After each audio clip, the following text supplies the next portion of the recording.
Good morning, everyone.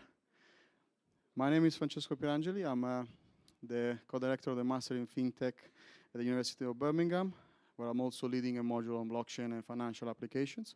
I'm also the deputy director of the UK Centre for Blockchain Technologies, which is a group of academics from UCL and Birmingham, who's trying to advance the agenda on blockchain in the UK. And today I'm going to be your master of ceremonies for both morning and evening afternoon session. So this year, as you clearly see, is the 10th International Workshop of P2P Financial System 2024. It's fair to say that time flies where you're having fun, because I still remember vividly, it was 2018, we were in Frankfurt at the European Central Bank, and literally seems like yesterday we were in Rome with some of you. I can see some familiar faces here. We were in Rome at Bank of Italy in a beautiful, beautiful building. Now, this is also a great city, so it's great to be here in Dubai, where it seems like, along with other events that are happening, along with the P2P, Dubai is really the place to be when it comes to staying at the frontier of financial systems and financial system infrastructure. So, without further ado, I would pass the mic to the chair of the conference, Dr. Paolo Tasca. He is the chairman and co-founder of the DLT Science Foundation, and he will also talk to you about a little bit more about those bags that you see on your chairs, Exponential Science. He's also obviously the founder of the P2P Financial System Conference, and he's also a professor at UCL in London. So, Paolo, please come on board. Stage is yours. Thank you, Francesco. Thank you very much. And I apologize again for this delay due to technical issues. So technology is coming our help sometimes it doesn't. If we depend too much on technology, sometimes it's not really good, right? So I hope you can hear me, right? So fantastic. Thank you. Thank you again to be here. Francesco, this is not a conference, this is a workshop. And there is a slightly difference between a conference and a workshop, because a workshop requires academics to submit their papers, and there is a huge review process, and I thank so much our scientific committee that review blindly all the papers, and there's a lively discussion among academics to discuss the early stage of their or mid-stage of their, research discovery. So that's the platform, right? This is a 10th edition. It was 10 years ago that I recognized the need to bring together regulators, academics, and visionaries, entrepreneurs, to address the opportunities and challenges of these emerging digital technologies in finance. That's why I designed and I brought to life this workshop. The first edition took place at the Bundesbank. I was working at the Bundesbank back in time. Before joining the University College London. The effect of these technological advancements, such as financial disintermediation, financial deepening, algorithmic finance, decentralized finance, AI-driven financial services, and the tokenization of assets are transforming the industry in remarkable ways. We have seen new methods of moving money, innovative approaches to banking, the creation of new asset classes, the rise of robo-advisory services, and the emergence of new types of market. And all of this has unfolded in just a few short years, driven by these technologies. So the question we all want to answer from, is how these technological developments are shaping the future of money, the payments, and the future of banking and finance. So we will try during this workshop an attempt to try to answer some of these questions. And the topics we're going to cover are about stable coins and security, tokens, real-world assets and financial landscape in real estate, CBDC, sustainable finance and ESG integration, consumer protection in the context of generative AI, and financial inclusion. Generally speaking, if we look at this future of finance, some critics claim that it will be ruled by self-governed, automated, decentralized peer-to-peer system. Well, undoubtedly, our society is rapidly moving toward a less capital-intensive economy with ubiquitous on-demand share platforms driven by technology. These, online platforms driven by this network and ICT-based technology, peer-to-peer exchange information, allow to peer-to-peer exchange information and value, and the concept of programmable money, stable coins, DeFi, tokenization represents the core of this innovation and the core of the topics of this workshop. So what opportunities and potential risk do such innovation involve? Despite the implementation of a rise of reforms, including the introduction of a regulatory sandbox, the question whether the current financial disintermediation and the P2P work of finance that we are aiming toward fit for the future remain unanswered. So the perspective chosen by this workshop is to face exactly these controversial terms and probably to be considered as a keystone to evaluate not simply the advantages and disadvantages, but also present the future challenges that these new technologies are placing. Then when it comes to decentralized finance, let's say that most of the discussion boiled down somehow to politics. And the myth of the centralized financial world governed by machines not only can exist, but can be replaced, corrupted human being and their organization. These are the ideas of some critics that say that instead of fiat money inflated and abused by government with artificial low interest rates, we better replace with digital money created and governed by algorithms programmed by the fair. Well, people here refer to the problem that some of you may know, which is the problem of timing consistency problem of monetary policies and the free rider problem in a monetary union.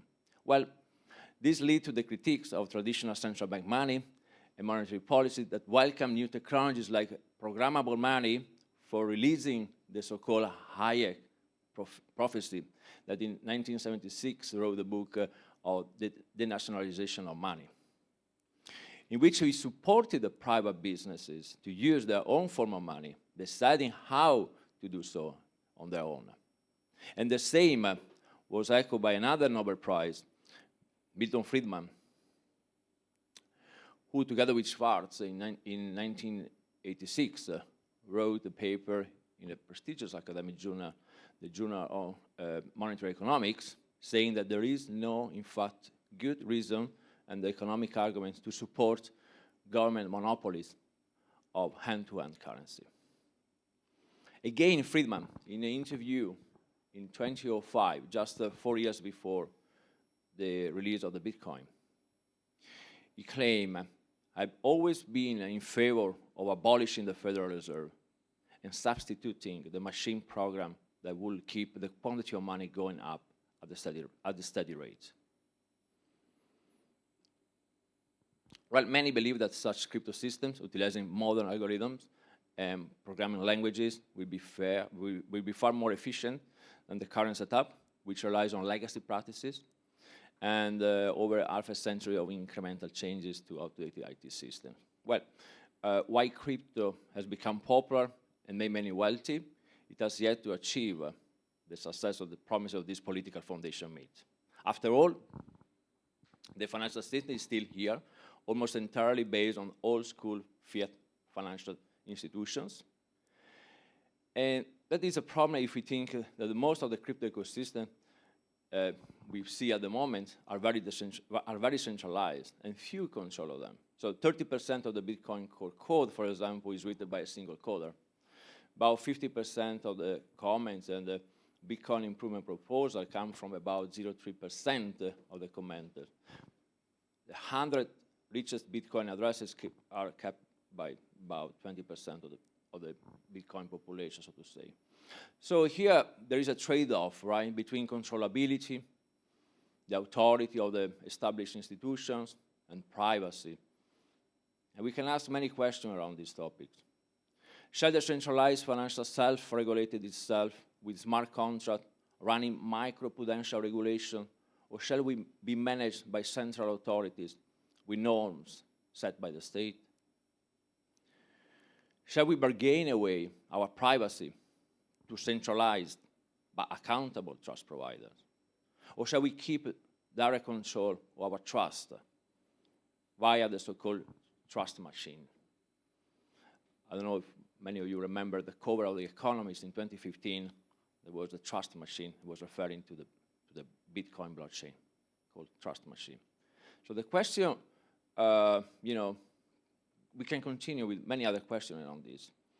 And the recent scandals in the crypto space, I don't need to mention FTX 2022, last few years ago, one of the biggest scandals in the financial world with about 8 to 10 billions missing customer funds, show basically that the innovation journey toward a complete decentralized financial world is full of challenges and risk that can divert it from its original political mission to use algorithms to prevent corruption, accounting gimmick, and frauds.